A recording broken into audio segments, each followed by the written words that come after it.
Mister Donald Trump, আমেরিকার president, অতি সম্প্রতি মিস্টার নরেন্দ্র মোদীর সঙ্গে যে বৈঠক করেছেন হোয়াইট হাউসে, সেখানে বাংলাদেশ প্রসঙ্গটি এসেছে গোপনে এবং প্রকাশ্যে। আমরা এখন যা জানতে পেরেছি তা হলো মিস্টার নরেন্দ্র মোদী যে সকল লক্ষ্য এবং উদ্দেশ্য নিয়ে আমেরিকাতে গিয়েছিলেন, সে সকল লক্ষ্য এবং উদ্দেশ্যের মধ্যে অন্যতম উদ্দেশ্য ছিল বাংলাদেশের প্রসঙ্গটি ডোনাল্ড ট্রাম্পকে বুঝিয়ে বলা এবং বাংলাদেশের বিষয়ে যাতে স্বাধীনভাবে আগেকার মতো মিস্টার নরেন্দ্র মোদী নাক গলাতে পারেন এবং শেখ হাসিনাকে নিয়ে তিনি খেলতে পারেন, সেই বিষয়ে আমেরিকার নিকট থেকে একটি গ্রিন সিগন্যাল অথবা যাকে বলা হয় একটি আশ্বাস বাণীর জন্য মিস্টার নরেন্দ্র মোদী তার সকল কূটনৈতিক বহর নিয়ে তিনি সেখানে গিয়েছিলেন এবং পুরো বিষয়টি দিল্লি জানে, আওয়ামী লীগ জানে এবং একই সঙ্গে ডোনাল্ড ট্রাম্পও জানেন। তো সেই আলোচনা পর্দার আড়ালে কি হয়েছে সেটা হয়তো আমরা কখনোই জানতে পারবো না আন্দাজ করা ছাড়া। কিন্তু যে বিষয়টি সামনে এসেছে সেটা হলো মিস্টার ট্রাম্প এবং নরেন্দ্র মোদী যে সংবাদ সম্মেলন করেছেন সেখানে জনৈক ভারতীয় সাংবাদিক বাংলাদেশ প্রসঙ্গে মিস্টার ডোনাল্ড ট্রাম্পের মন্তব্য আশা করেন এই কথা বলে যে বাংলাদেশে যে ইউনূস সরকার বর্তমানে ক্ষমতায় রয়েছে, ইউনূস সরকারকে ক্ষমতায় বসানোর পেছনে সাবেক বাইডেন প্রশাসনের হাত রয়েছে, যেটিকে আমেরিকার যে কূটনীতির ভাষা সেই কূটনীতির ভাষায় ডিপ স্টেট পলিসি বলা হয়। এই পলিসির অধীন বেশ কয়েকটি এনজিও এবং বেশ কয়েকটি ব্যবসায়িক গ্রুপ, তার সঙ্গে আমেরিকার একটি রাষ্ট্রীয় প্রতিষ্ঠান সাহায্যকারী সংস্থা, সেই মার্কিন এইড। তো সেই যে সংস্থাগুলো অর্থাৎ সরকারি সংস্থা মার্কিন এইড, তার বাইরে বেসরকারি কতগুলো সংস্থা আর অনেকগুলো ব্যবসায়িক প্রতিষ্ঠান এবং ব্যক্তি, বিশেষ করে ধনকুবের যশ সরোজের নাম এখানে সবার আগে চলে আসে।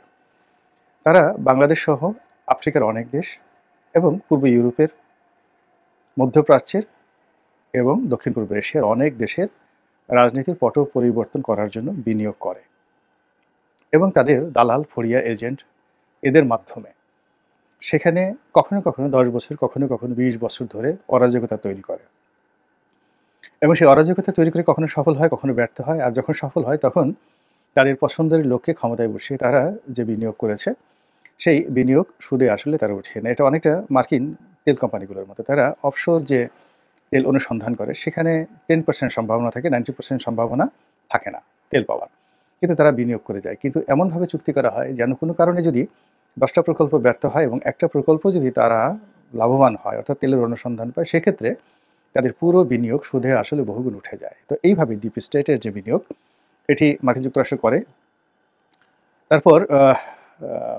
জাতিসংঘের মাধ্যমে করায়, অ্যাকশন এইডের মাধ্যমে করায়, আরও নানা রকম যাকে বলা হয় আমেরিকান এইডের যে সকল সংস্থা রয়েছে তাদের মাধ্যমে করানো হয়। তো এই বিষয়গুলো ডোনাল্ড ট্রাম্প ক্ষমতা আসার পরপরই তিনি এই বিষয়গুলো অভিযোগ তুলেছেন। ডিপ স্টেটের যে যত ফান্ডিং আছে সেই সব ফান্ডিং বন্ধ করে দিয়েছেন, বিশেষত ইউএসএআইডি এটি তাদের প্রধান দাতা সংস্থা, সরকারি। এখানে যত ফান্ড তারা করতেন পুরো ফান্ড বন্ধ করে দিয়েছেন, কেবলমাত্র যেখানে খাদ্য সহযোগিতা দেওয়া হয় সে সকল খাদ্য সহযোগিতা দেওয়া ছাড়া সব ফান্ড বন্ধ করে দিয়েছেন ইউএসএআইডির। আপনারা জানেন যে বাংলাদেশে ইউএসএআইডির মাধ্যমে এ যাবৎকালে অন্ততপক্ষে স্বাধীনতার পর থেকে আজ অবধি $10 বিলিয়ন বাংলাদেশকে আমেরিকা সহযোগিতা দিয়েছে। আবার আমি বলছি $10 বিলিয়ন। এখন এই $10 বিলিয়ন কখনো তারা সরকারকে সরাসরি দিয়েছে, কখনো এনজিওকে দিয়েছে, কখনো বিভিন্ন এই যে অর্থনৈতিক যে সকল সংস্থা বা যে সকল দুর্নীতি বিরোধী সংস্থা, যে সকল পরিবেশবাদী সংগঠন রয়েছে, নানা রকম এনজিও রয়েছে, তাদেরকে দিয়ে তারা মূলত তাদের এজেন্ট তৈরি করে বাংলাদেশে। এবং শেখ হাসিনার জামানাতে গত সেই 8-10 বছর যাবৎ কয়েকটি প্রতিষ্ঠানের ফান্ডিং নিয়ে শেখ হাসিনা খুবই উদ্বিগ্ন ছিলেন এবং সে সকল প্রতিষ্ঠানের বিরুদ্ধে, আমি এখন নাম বললাম না, আপনারা সবাই জানেন। তো সে সকল প্রতিষ্ঠানের বিরুদ্ধে শেখ হাসিনা নিজে বিষোদ্গার করেছেন এবং তাদের টাকা পয়সা কোত্থেকে আসে এগুলো খোঁজখবর নেওয়ার জন্য সিআইডিকে নির্দেশ করেছেন এবং অনেককে ধরপাকড় করেছেন।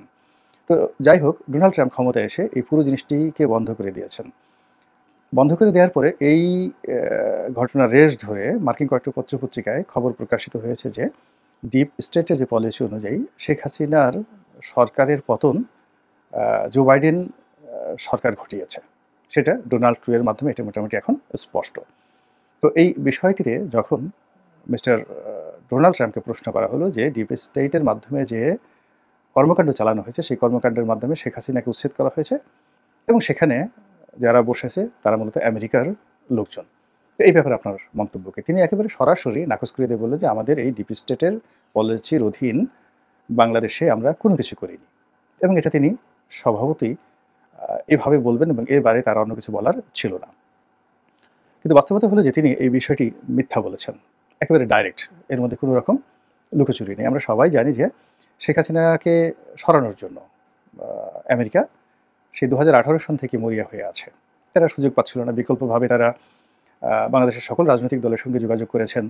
তারপরে নানা রকম সামাজিক সংগঠন, অরাজনৈতিক সংগঠন, এমনকি বিভিন্ন রকম নিষিদ্ধ সংগঠনের সঙ্গেও কিন্তু তাদের যোগাযোগ ছিল পার্বত্য চট্টগ্রামে এবং ঢাকা শহরে এবং সীমান্ত অঞ্চলগুলোতে। এগুলো এক। ২ নম্বর হলো যে শেখ হাসিনার পতন নিয়ে তারা কখনো, কখনো দিল্লির সঙ্গে ঐক্যমত হয়েছে। আবার কখনো, কখনো দিল্লির সঙ্গে তারা বিরোধিতায় জড়িয়েছে। এইভাবেই ২০১৮ থেকে একেবারে ২০২৪ সন পর্যন্ত টানা কয়েক বছর চলে যায়।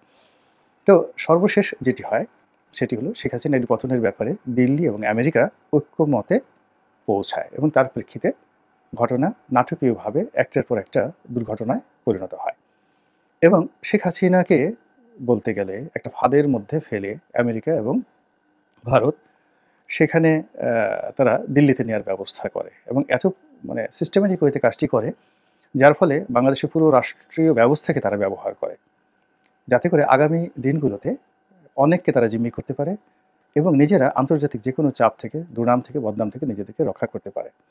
এরপর শেখ হাসিনাকে দাঁত ভাঙা জবাব দেওয়ার জন্য, শিক্ষা দেওয়ার জন্য, তার মগজ ধোলাই করার জন্য তারা বেশ কিছুদিন তাকে নজরবন্দি করে রাখে। তার কথাবার্তা বন্ধ ছিল।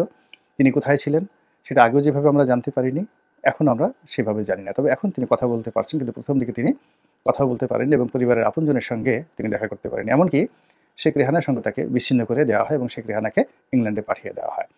দ্বিতীয়ত ভারত যে কাজটি করে সেটি হলো তারা শেখ হাসিনাকে আশ্রয় দেওয়ার ব্যাপারে সমস্ত রাজনৈতিক দলের মতামত গ্রহণ করে এবং সর্বভারতীয় রাজনীতিতে এই গত ৫০ বছরে যে কয়টি বিষয়ে তারা ঐক্যমত হয়েছে একেবারে কোনো রকম বিরোধিতা ছাড়া, তার মধ্যে এই শেখ হাসিনাকে আশ্রয় দেওয়ার ব্যাপারে সমস্ত রাজনৈতিক দল এবং সেই দলের জাতীয় এবং আন্তর্জাতিক যে উইংসগুলো রয়েছে তারা প্রায় সবাই শেখ হাসিনাকে ভারতে মেহমান হিসেবে আশ্রয় দেওয়ার ব্যাপারে ঐক্যমত্য প্রশ্ন করে। কিন্তু এখানে খুব আশ্চর্যজনক ঘটনা হলো শেখ হাসিনাকে তারা আশ্রয় দিয়েছে, শেখ হাসিনাকে তার মদত দেবে, মূলত শেখ হাসিনাকে হাতিয়ার হিসেবে ব্যবহার করে আগামীতে যারা বাংলাদেশে ক্ষমতায় আসবেন তাদের সঙ্গে একটি দর কষাকষি করার জন্য, তাদেরকে ভয় দেখানোর জন্য, অন্য কোনো কারণ নেই।